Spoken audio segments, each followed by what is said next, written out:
दही वाली मंगमा पाठ के लेखक श्रीनिवास जी हैं। यह एक कन्नड़ कहानी है और इसके अनुवादक B.R. नारायण हैं। दही वाली मंगमा पाठ में एक औलूर के पास वेंकटपुर नामक गांव में एक विधवा औरत रहती थी जिसका नाम मंगमा था। मंगमा के घर में उसके बेटा और उसकी बहू और उसके पोता रहते थे।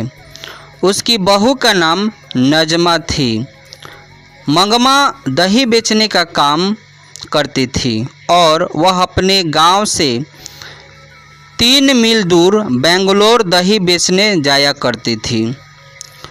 उसकी मुलाकात एक औरत से हुई जिसे वह माँ जी कह के पुकारती थी।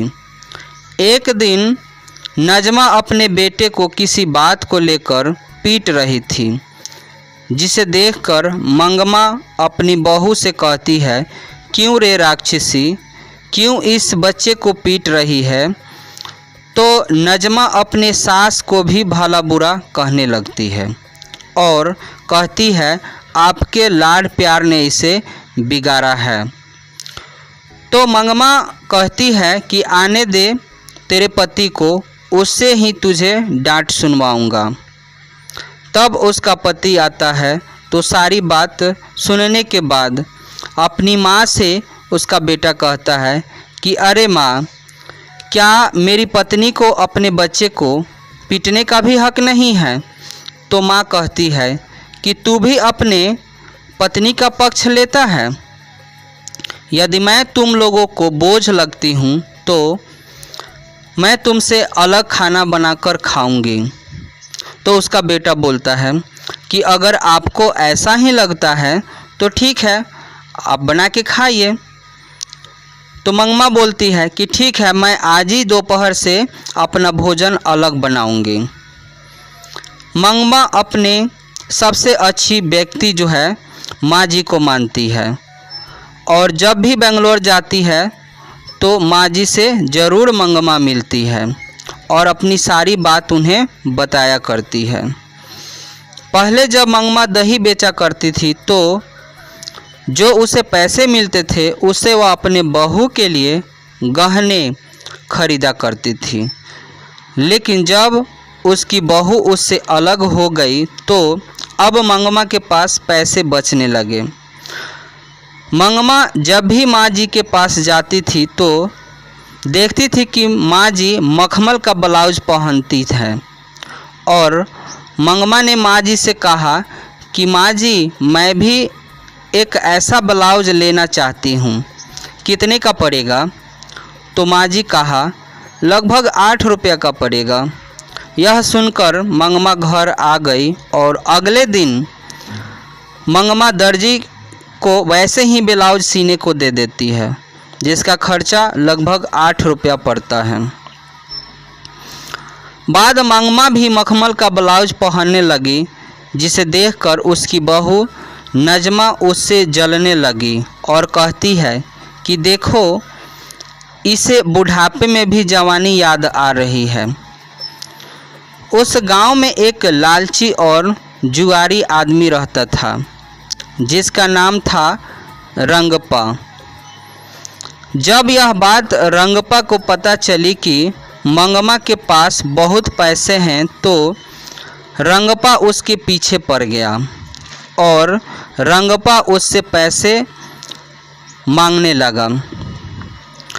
बोलने लगा रंगप्पा कि तुम मुझे कुछ पैसे दे दो, जब मेरे पास पैसे हो जाएंगे तो मैं तुम्हें वापस कर दूंगा। मंगमा कहती है कि मेरे पास पैसे नहीं हैं। रंगप्पा हमेशा गांव के अमराई के कुएं के पास मंगमा को रोकता था और उससे पैसे मांगता था। तो एक दिन मंगमा ने सोचा कि रंगप्पा मेरे से पैसा लेना चाहता है। तो अगले दिन जब मंगमा दही बेचने के लिए बेंगलोर गई तो मंगमा माँ जी से कहा कि माँ जी, मेरे पास कुछ पैसे हैं जो बचा के रखे हैं, मैं चाहती हूँ कि आपके पास रखूँ।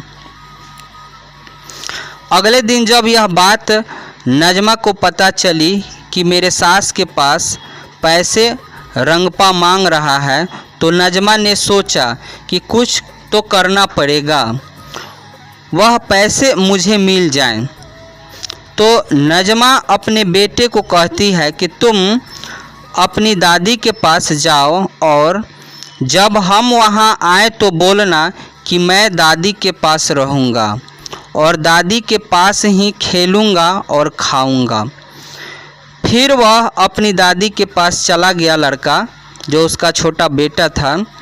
और शाम को नजमा अपने पति के साथ मंगपा के घर गया और मंगमा से माफ़ी मांग लेती है और नजमा कहती है कि माँ जी मुझे माफ़ कर दीजिए, उस दिन मुझसे गलती हो गई।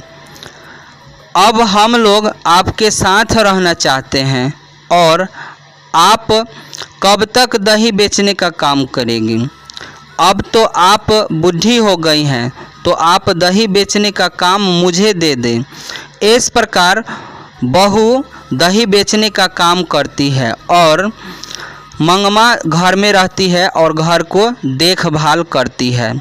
जब नजमा दही बेचने जाती है तो वही माँ जो माँ जी थी बेंगलोर वाली, वो नजमा से कहती है कि नजमा मैं तो सुना था कि तुम तो बहुत तेज़ है, लेकिन ऐसा क्यों अपने सास के साथ करती थी? तब नजमा बोली कि माँ जी आप ये बताइए कि अगर बच्चा गलती करता है तो उसे डांटे नहीं, फटकारे नहीं, इसके लिए भी मेरा कोई हक नहीं है। इस तरीक़ा से ये कहानी ख़त्म होता है।